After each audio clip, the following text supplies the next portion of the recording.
Chhota Udepur police station વિસ્તારમાં આવેલા નીરા hotel પાસે હાઈવે રોડ ઉપરથી કિંમત ₹6,52,170નો ભારતીય બનાવટનો વિદેશી દારૂ ઝડપી પાડતી છોટાઉદેપુર લોકલ ક્રાઇમ બ્રાન્ચ ગૌરવ અગ્રવાલ ઇન્ચાર્જ પોલીસ અધિક્ષક છોટાઉદેપુર નાઓએ સૂચના અને માર્ગદર્શન આપેલ કે દારૂબંધીના કાયદાનો કડક અમલ થાય તે મુજબ કાર્યવાહી કરવા જિલ્લાના તમામ થાણા અધિકારીને તમામ શાખા ઇન્ચાર્જ નાઓએ પ્રોહિબિશનની ગેરકાયદેસર પ્રવૃત્તિ હેરાફેરી સદંતર રીતે નેસ્તનાબૂદ થાય તે રીતેની સૂચના કરેલ જે અન્વયે V S Gavit police inspector LCB Chhota Udaipur નાઓ એલસીબી સ્ટાફના પોલીસ માણસોને સૂચના કરેલ જે અન્વયે સ્ટાફના પોલીસ માણસો છોટાઉદેપુર પોલીસ સ્ટેશન વિસ્તારમાં પેટ્રોલિંગમાં હતા તે દરમિયાન ખાનગી બાતમીદાર થકી બાતમી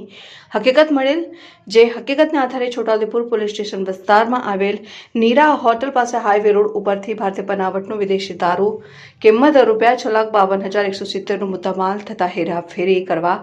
દારૂની હેરાફેરી કરવા ઉપયોગમાં લીધેલ મહિન્દ્રા કંપનીની બોલેરો 4 વ્હીલ ગાડી જેનો રજિસ્ટર્ડ નંબર GJ20CA3551ના ચાલકને પકડી પાડી પ્રોહિબિશનનો ગણનાપાત્ર કેસ શોધી કાઢતી છોટાઉદેપુર પોલીસ સ્ટેશનમાં ગુનો રજીસ્ટર કરાવી કાયદેસરની કાર્યવાહી હાથ ધરાઈ।